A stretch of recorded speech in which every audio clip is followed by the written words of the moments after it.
What's up guys, welcome back to what will hopefully be the final episode of this Turbo GU Ute build. So we're on the dyno, Rex is just getting set up to finish off the run-in, and hopefully pretty soon our guy's going to be here to do the AC gas up and stuff like that. Anyway, once all that's done and we drop the oil out of this to put fresh oil in, it's time to start chasing some numbers and see what this thing does as far as results. So very exciting, it's been a long road, a lot of work, super keen to see some results out of this thing. It's going to be freaking wicked. So as well as that, we do still have to cut out half the bonnet, so we'll do that probably tomorrow as well. Yeah, there's going to be a lot. Honestly, like, here, come sit in the driver's seat with me and have a look at just how much snorkel there actually is. So, here you are in the driver's seat, yada yada yada. Whoa! That's a lot of ass snorkel. She got cake.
Alright guys, so young fella had a nap, pretty long nap, so I've just ducked back over. It's now the afternoon. Our boy Raymond from Affordable Mechanical Kingaroy he's gassed up the AC system and it's all worked, it's sealed, it's freaking cold. That's 3 for 3 AC systems. All the wiring was spot on. It's all happy days with the AC. Rex has been smacking this out. Run-in went good. Started tuning, almost finished tuning honestly, as far as power runs go. It's getting pretty close to where we want to pull it up. But he did just have an issue with it shredding a belt, which we're trying to sort out now. So luckily we still have the longer one, but that shorter one, which was the right size that didn't squeal, it's shredded that one. So we've got to put the 2450 back on. So it's going to be a little bit of a squealy one, but as long as it gets us through just the finish of this tune, well then, happy days. The owner's not driving at home, he's trailering at home, so it's not a huge deal as long as we can get this tune sorted with it on there. Rex is just dialing in some boost. We're already at 470. At only 9.5 pounds of boost. So quite good numbers for the boost that it's running and should pretty easily make our 500 goal. As you can see, it's dropping off pretty hard. You can see the limitations of the exhaust housing and wheel and stuff, but you know, it is about where we expect it to be as far as how it's behaving. I'm not exactly sure where the last one was, but when we get this tune finished off and done, we'll pull up some graphs from the previous one and probably a couple of others that we've done as well, but very similar setups, and just compare them and just sort of have a look at how this one with the 4x1s actually behaves compared to the last one. So we will do a full analysis of that tomorrow, hopefully when we finish this tune off. Here you go, noisy buddy. Making lots of noise. Rightio, so just with a bit of realignment, hopefully this belt can just get us through the final bits of the tune. The annoying thing obviously now though is that because it's got this belt on it, all of the power runs that I'm actually going to be here to film are going to be belt squealy. But anyway, it is what it is, you get that. I don't think we're going to be able to get another belt tomorrow.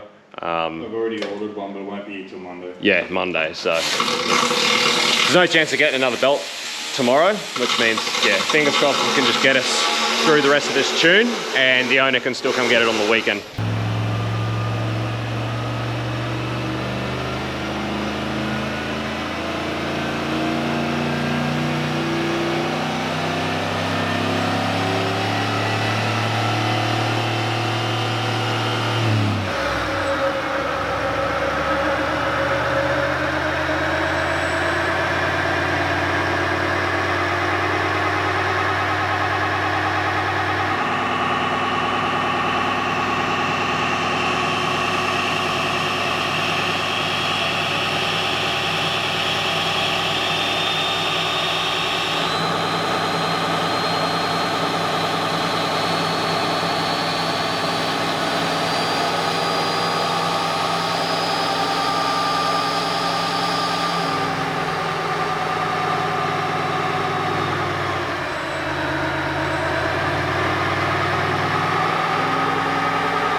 There you go, guys. You can hear that belt squeal in those videos, which is a bit of a shame, but again, there's nothing we can do about it. Now, 2 runs then, belts jump back on the AC compressor, a couple of ribs now, so now we've got to get that sorted, but obviously gonna have to fight some alignment issues with this thing for a bit. But the good news is we made our number. So that run was 501.3, quite low boost for those sorts of numbers. This thing is responding very well. So Rex reckons the way it's behaving, how it's taking timing, it is behaving much better than the last one. So, you know, we'll like I said, we'll overlay some graphs and we'll actually analyze some results. But from what Rex is saying, just in the tune, this thing is behaving much more like we'd expect it to. This is how we expected the last one to behave, but obviously it didn't. So yeah, it is definitely behaving better. It's just that, yeah, tomorrow we'll check and analyze some results a bit closer. Rightio guys, so one last run. Ended up going 511 at the tires. So 511 at the wheels. That was a short run too, I did. Yeah, aborted fairly early, but I tried, I wanted to not hit the limiter to see if that was what was doing the bouncing the belt off. So might do one more run then. But belt walked again. So we put the belt back on before that last run and it walked again. So we got an issue. Obviously, because this one's a bit longer, the tensioner is now in a different spot. So obviously the tensioner being in a different spot is causing some different issues to what it was causing with the last belt, which is very frustrating. We've been talking, obviously, this ICT billet high mount setup is really good for this application, and it's about the only thing currently on the market that I'm aware of that fits in this position and works for our application with these patrols because of where the battery is. But we sort of now have some connections for 3D scanning and things like that, and we're sort of talking about potentially, like we were with Why? We're not doing it anymore. So. Well, still, I'd rather produce something to bring to market to sell than do conversions ourselves. We'll end up tuning it, we'll have this problem anyway. So. Yeah, exactly. So like we talked about with originally with the last Patrol, before we bought this kit, developing our own high mount setup, and we're thinking about doing the same thing, because our biggest gripe with this is this tensioner setup. Now, as good as these tensioners are, being single bolt, it's impossible to really tune them in. At least with the dual bolt tensioner, you can shim them and move them on an axis or a plane. I have shimmed that one to try and get it all right, but it's not. Yeah. You shim the back of it, but it's still, you look how much movement's in the actual spring-loaded part of it, like it's fine. Yeah. Basically, we think we could probably make a similar high mount setup that would work in this application, but use a different tensioner or a better tensioner where you could tune the alignment in a lot better and you wouldn't have these sorts of issues. Because we had these exact issues with the last one using this kit. So frustrating. But anyway, that's what we're working with. So we might do one more run all the way to limiter, see what it does. But so far, this is really good power for the boost that it's running, and we'll talk about that a little bit more later on.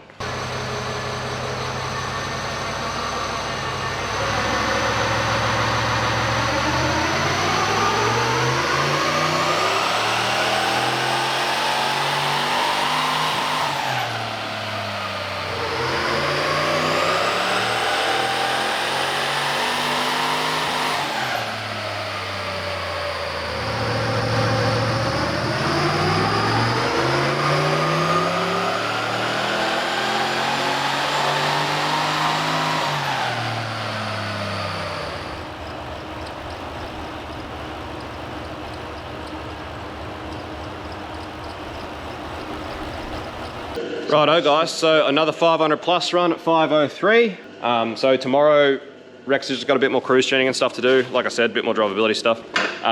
So then we'll do power runs again and make sure we've got this belt issue sorted while we're going on the 33's, and then we'll pull it off, swap the 35's back on, and we'll do some more power runs on the 35's just to see where it's at on the 35's versus the 33's. But you know, 500 on the 33's, we sort of knew where we would be at with this thing. That is only 11 pound. It's making 500 horsepower, which is much happier than even our cruiser. So our Land Cruiser, it's auto though, so yeah, that's a big difference. So it is much happier than the last one. So like I said, tomorrow we'll assess some results. But we've been talking to the owner of the last one as well. And basically once you guys know, we've stopped taking on a lot of this sort of work. So we've talked to him, basically once we've got the ones we're already committed to done and out, which would hopefully be about mid-year, we're gonna get his back in, depending on what these results say, and make some 4-into-1s for that car as well. But apart from that belt issue that we've got here at the moment, Rex was saying it's been a relatively painless day. not really any other issues. Like we talked about, the AC worked, everything worked, it's cold. It's been a really good day, good tune. No issues with misfires due to plug boots melting and stuff like that. So, you know, happy days. We'll get back here tomorrow and do some more poking around testing. Flynn's on the race mower. There's no stopping this kid. Yeah. Max Doey's in the gravel. Max Doey's in the gravel. So one of the main things that we've been talking about, apart from obviously the 4-into-1s being, well, appearing to be quite a bit happier as far as this thing making good power and taking timing and, you know, making our power goals at far less boost. The other thing that I think is probably taking a big part into it is this really good Plasma Man intercooler. So with a really good intercooler, having IATs, Rex was saying they're at, you know, at 11 pound where we're at, they're only about 3 degrees above ambient. About 5 above what the dyno's saying. Yeah, okay, ambient is. So, you know, this thing at 10, 11 pound, if the air's that cool, it's only just a little bit hotter than ambient. The density is probably similar to what we, you know, 13, 14 pound in the last one actually was with the IATs, what they were. So even though it's less boost, it's likely much denser air or higher density in the air because of the really good intercooler. And then obviously with our 4-into-1s probably taking a little bit more timing and being a bit happier and having a fair bit more cylinder filling because of the scavenging effect, having higher volumetric efficiency as well. So making noise, buddy. What do you reckon? Pretty cool, you? Do some donuts. Big old poo troll. Rightio guys, we are back here this morning. Look at our poor 33's off V80. Down to belt. So then GU's claimed our tyres. Put his 35's back on that are all fine. Anyway, that sucks. It's a pain in the ass. Tyres are expensive. But anyway, that's that. But we're back here this morning doing some analysis of some results, and it's not what we expected. So it's hard with the dyno, obviously, because we have to manually set the tacho. So if you set it a couple of hundred RPM out, it can be really hard to overlay your curves versus RPM and actually see or see them being relative, I suppose. But being that these were both originally TDs, we would assume that they're the same ratios, this one and the last one, and obviously they were both on 33s. So we have road speed to compare to, because in theory, as long as there wasn't much tyre slip, road speed should be bang on as well. And this is what we found. So, sorry guys, GoPro went flat with 43% battery left. Anyway, where was I? So I brought up these two runs from the last one, bringing up on road speed, pretty much bang on. No earlier spool, RPM this is at the moment. So we've got no earlier spool. We're making around about the same boost. So the green one here is this car. So a little bit less boost, but not much less. I don't know why, I had it in my head we were running the last one on about 14 pound. And I think I've got it in that in my head just because that's what we were aiming to run, but I don't think we actually quite got there. I think we kept trying to put boost in and it was sort of getting pretty unhappy. So it ended up staying at around that 11.5. Which is where this one's at. So around about the same boost, it's coming on pretty much the same. Not what I was really expecting. We're expecting to probably see a bit better results out of this thing, but it's interesting to note that both with the 4-into-1s, we are actually not getting any real notable difference in spool. Now, if I switch this over to road speed, like I was talking about, road speed, so these should be the same because there should relatively be the same ratios, same size tyre. And if anything, the other one is actually coming on a little bit earlier. So I pulled up this one just because this one was aborted early, but these are both the old one. The green one's this one here.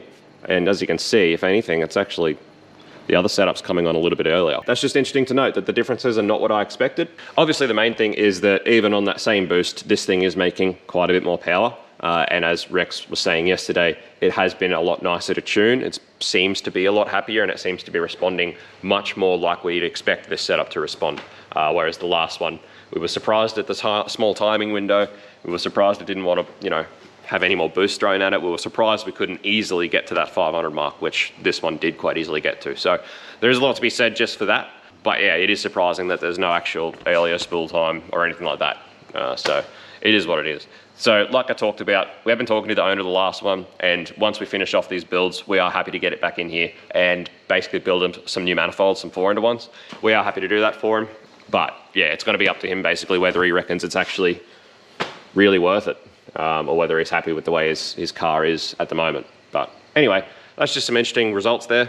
Alrighty guys, so a little bit more interesting stuff. I just brought up another dyno sheet from another turbo LSGU ute that we just tuned. We didn't build it, but it was a very, very similar setup. Same thing, 5.7 LS with a Borg Warner S366. And I think it had a 4:1 for the turbo side, and then I think the crossover side was just a log, if I can remember correctly. It was quite a while ago. We did film it, it is on the channel. I'll put a link up in the corner here if you want to go see it. But laying it over road speed, I'm pretty sure it was on 33's as well, but I can't confirm whether it was originally TD and whether it will have the same diff ratios. I'm only assuming.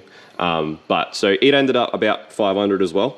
And interestingly enough, around the same, but a lot more boost to make that. And as I talked about, I think a lot of the reason that this car is making such good numbers at these lower boost levels compared to both these other ones is a lot to do with this plasma man intercooler. I really do think it's a lot to do with keeping that density in that air because this intercooler is working so much better. You know, yeah, just expensive intercoolers do their job. There's a reason they're expensive. They freaking work awesome. And I think that's a lot to do with it. But just interesting to note that they're all coming on around the same. Like the difference seems pretty negligible as far as where they're coming on boost. And they're all sort of behaving very similar. But, oh, again, this is only on paper. Like Rex said, this thing was behaving a lot more like we expected it to yesterday. But anyway, just some notable things for you guys. Some interesting things to note. Interesting results, always nice. Yeah, really happy with the results of this thing. Owner's stoked, sounds awesome. So today we just want to do some runs on the 33's. Like I said, Rex wants to finish off some tuning and then we'll chuck the 35's back on and see what where it's at on the 35's. I'm interested to see how much it loses with the 35 because they're both steel wheels. I think they're both oh yeah, so here's a 16s, yours are 15s. Yeah. Still. Same, so yeah. And then, so basically it's a really good reference or a back-to-back of just the difference between a 33 and a 35. Pointy end of the build. What a time it's been. What a build. Working through Christmas, Christmas Eve, Christmas Day. What a time. A lot of work. Lots and lots of work, but it's worth it in the end. So here's a nice little surprise for you. So before we start getting into our back-to-backs between the 33's and 35's, Rex just wanted to test the vacuum in this intake pipe. Same as we do with all of them, just to see what it's doing. So we chucked the dyno reference onto this port here, which is the seal port for the bleed for the Mac valve, so that we could measure what in this intake was doing. Now, obviously in the meantime, between yesterday when we stopped doing power runs and then this morning, Rex actually reset the tacho input into the e-boost because he realized the scaling was wrong. So we hadn't run it up since then. And fixing the scaling, we did that run just then and it actually maintained that 11.5 PSI through the whole RPM range instead of, as you could see before, it was tapering off. And yeah, so it's maintaining a bit of boost and spat out a 551. So it's happy there, so we might leave it there. But yeah, wasn't really expecting that to happen. And because we had the map reference in the intake, not on the boost, we couldn't see boost on the screen, but Rex went back through on the logger and checked, and yeah, all it was that it had maintained that about 11.5 pound all the way through the RPM range. And 550 it is. Yeehaw! Yeah. I wonder if I should take. Anyway, in other news, yeah, about neg 1.5 PSI in the intake there, which is, for reference, is basically SFA, which we expected. We just, as big as that intake is and as big as the airbox and snorkeling stuff is, the actual pod filter in that airbox is actually quite small. That's why we just wanted to check that. Yeah, that's pretty much what I was testing, because obviously the snorkel's massive. Yeah, snorkel's not going to be a problem. 4-inch intake's fine, but just that small pod filter, just making sure that that's actually not shaking it up. Which is weird, because like, I don't know if we ever showed it, but like the pod filter's only about half the length of the airbox. Like you could fit a much bigger pod in there. Yeah. But anyway, that's just what it came with, so. Either way, it's not being a problem, so therefore it doesn't need to be changed. It's all happy days. Yep. All right. Now we get on to our back-to-backs. There you have it, guys. That's probably the final number. We are just going to pull a couple of % out of the duty cycle there. Not that we reckon it's unsafe to run it there. Like our cruiser on a stock Gen 3 bottom end would probably be making around these sorts of numbers if it was in a manual. At least. We'll pull a few % out of the duty cycle and Rex is going to up the limiter another 100 RPM. And yeah, we'll start doing our back-to-backs. But it's cool that it made 550 plus. 550 wheel. Yeah, it was pretty unexpected. I did that run, I was watching the scanner, because obviously we didn't have boost. the Lambda up there, so I was just watching the Lambda on the screen, and yeah, then I looked up and I was like, whew, that was spicy. But yeah, all it was just that it actually maintained the same boost all the way through the rev range. Yeah, it was a solid sort of 180 kPa right across the board, which is about 11.5 pound. Yep. So, and you can see that in the difference, like if we had a look at the other power curves, you can see that 550 was right at the top, which is where it was. Yeah, move the peak horsepower. Yeah, up. all that peak horsepower came from. Rightio guys, so pulled 5% out of the duty cycle out of the boost controller, still made 540, but that's where we're gonna leave it for high boost, so 540 oil horsepower and high boost is happy days. Pretty happy to put it up there. 406 is our low boost, which as you can see here, is around 7 pound, just over 7 pound. Or just under 7 pound, I should say. And you can see what we mean where with the RPM set on the E-boost and the compensation set properly, instead of this tapering off like it was, it's actually keeping on ramping some boost in up to sort of almost 12 pound by the end of the run, and that's why we're getting all this extra power, even though it's not really any more boost. It's just more boost later in the RPMs. But anyway, that's our baseline of low and high boost on the 33s. So we'll pull this off, put the 35s on and see what it does.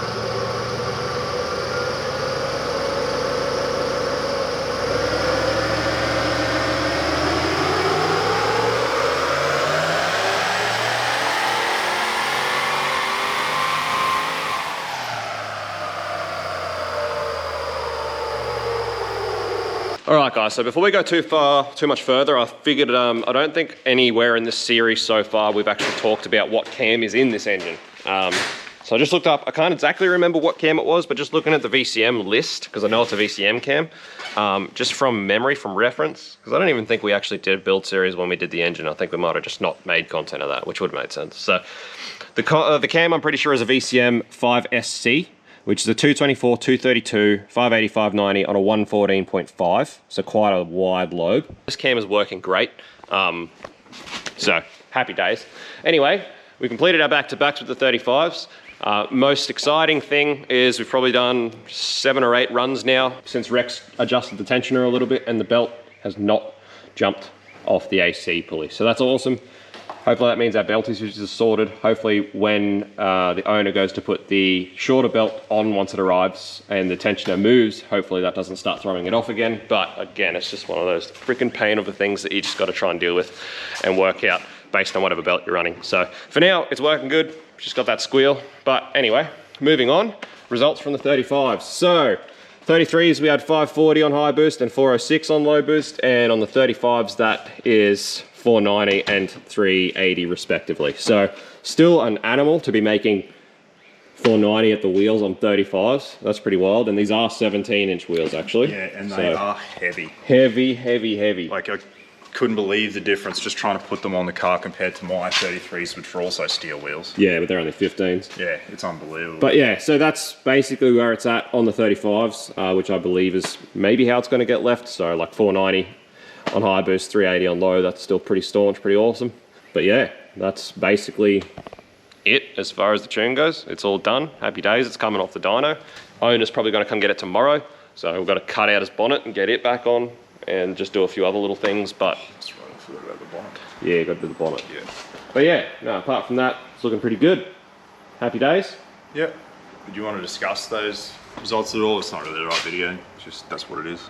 And what did you want to discuss about them? Oh, there's idiots on the internet claiming that it takes 30 horsepower to turn a 35, which makes absolutely no sense. Yeah, basically. I think viewers on our channel probably understand. So I mean, it's probably not the right video to go through. Yeah, as far as your drivetrain, the reason we wanted to do the back-to-back is it's just to confirm what we already know. It's pretty simple, is that your drivetrain losses, what's going on, as far as your tyre increases in size and weight and stuff, you're going to have a percentage decrease of results. We do see online Facebook groups and stuff, people whinge and claim that it takes X amount of horsepower to drive a 35 or whatever, which is just plain and simply wrong. You know, if it takes 50 horsepower to drive a 35 and you put a 50 horsepower car on the dyno with a 35 on it, it's not going to make no power.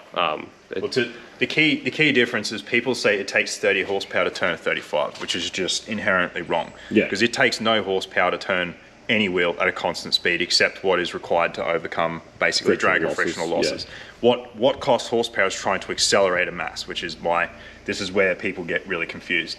So anyone who says, oh, it takes 30 horsepower to, let's just call it turning a 35, this is exactly why they're freaking wrong. So you've got a 27 horsepower loss between on low boost, then you've got a 49, like a near 50 horsepower loss on high boost. So you can't say it takes X horsepower. It's ridiculous. Percentage. So that works out to be 6.6% on low boost, and it's actually closer to 9% on high.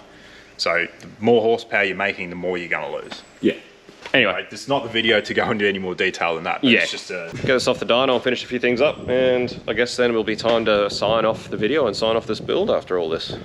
What a time. All right, guys, so just another thing I really wanted to touch on. I'm not sure if I talked about it already, but when we're talking about the last car we did, and we're talking about how we reckon that the cam selection coupled with the turbo setup with the manifolds that we made causing the problems that we had with that. It's neither of those should have been an issue on their own. That cam's definitely not too big. It's not too tight of a lobe to be causing those sorts of problems on its own. I would be more than happy to run that cam in any sort of turbo application, really. And also log manifolds obviously aren't a big hindrance. There are plenty of people out there with log manifolds making well over 1,000 horsepower. But the difference is that those people making that sort of power, they're using 1,000 horsepower's worth of turbo. So their back pressure ratios are quite a lot lower, which means that obviously having those log manifolds isn't causing them any real grief. So the problem we've got with that one, or what we believe to be the problem, because it's about the only thing left, is the fact that we've got the log manifolds, and on some of the runners, because of where they run and where they come into the main runner and where they had to go as far as clearance and stuff, some of the runners are very, very short. And even though it's a turbo setup and there is pressure in the exhaust system, there is still a lot of sonic waves and pulses happening, and there is scavenging still happening. So we believe that having that very high exhaust back pressure with some of those very, very short runners is affecting really badly the pulses and the waves that's going on in the manifold. Plus then having that cam with a fairly tight lobe is just getting excess cylinder contamination. So basically the issue is having the log manifolds with such a small turbo, and you guys know why we size the turbos the way we want to, is because these are heavy vehicles that you're trying to get moving. You need them to be making power early on. There's no point in having a 900 horsepower turbo on a car that you only want to make 500 horsepower on, and it's 2.5 ton and you need to get it moving. It doesn't make sense. So it's just a combination of those things working against us. We believe in that combo. So yeah, not necessarily. It's not to say we don't like log manifolds or there is a problem with log manifolds on their own. There isn't. And that cam that went in that engine, I don't believe it's particularly a bad cam for boost.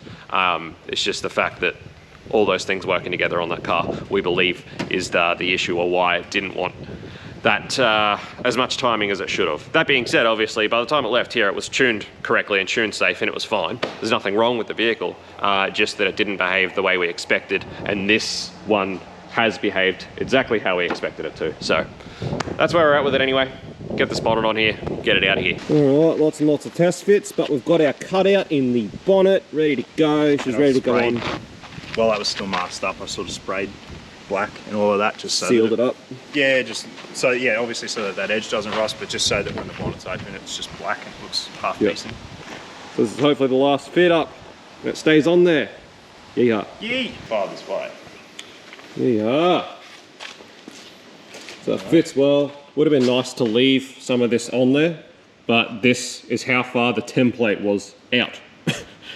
So the template came there and marked it with the template, and Rex always cuts, obviously, on this side of the template all the time, because that way you can always just keep going inch by inch by inch until it's right, rather than having a big gap like this. But like 20 mil. Yeah, that's just sort of where it ended up. So I don't know if maybe we've got the snorkel further back than it's intended to be mounted, or whether the template was just out. I'm not sure either way, but that's a big old gap. Anyway, it is what it is. Yeah. That's what the template was. It's a shame. But anyway, bonnet's on. Yes, Harris. Anyway, boys and girls, I guess that's pretty much the Patrol Turbo LS build signed off. So a bit of a shorter and sweeter one. I'm gonna repeat myself, you guys all know, other build, etc. But very, very happy with this thing. Very happy with how it came together. Very happy with the results and the numbers. One of the last, probably the last Patrol that we'll build for someone else at this point. Anyway, it just is the way it is. Stoked to have it done. It's been a bit of a mission, and as you guys have seen from these videos, some slight delays on tiny parts which cause big issues and big problems, and it's very frustrating. But anyway, it's worth it for the end result, obviously, for the customer. Just not for us as a business, but either way, we still enjoy the actual work and we enjoy the result, and this has been great. So, very happy with this. What's up, guys? Just really wanted to tack this on the end of this video. So, we've been going through the motions of another build that we do have coming up, which we are putting a Turbo LS with a spicy gearbox. It's going to be a surprise to you all in a 78 series Land Cruiser Ute. It is actually going to be a game-changing build, this one.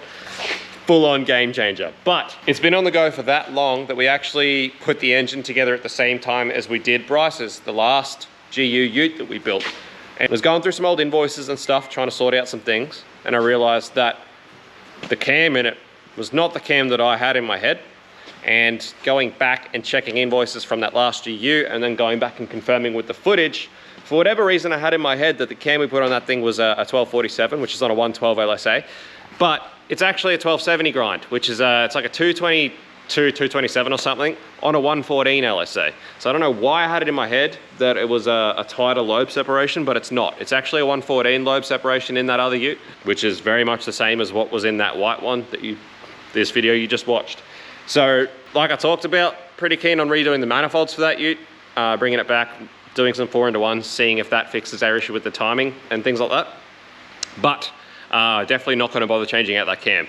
Honestly, when I had it in my head what cam I thought it was, I was like, well, we'll bring it back, we'll swap that cam out, we'll put the 1270 in it, which is the cam that's already in it. So it's definitely not an issue. I don't know why we do that many LSs and, you know, 4-wheel drives and cam kits and stuff that I don't know why I just had it in my head that it was the other cam, but it's not. It is already a 114 LSA, so 100% sure that that cam is not the problem with that last setup.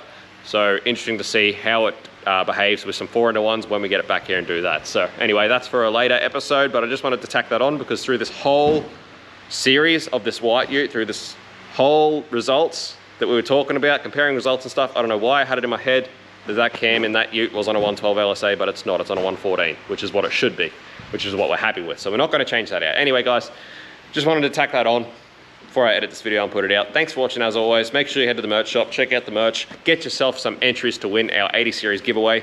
We'll see you on the next one. Peace out, see you, bye.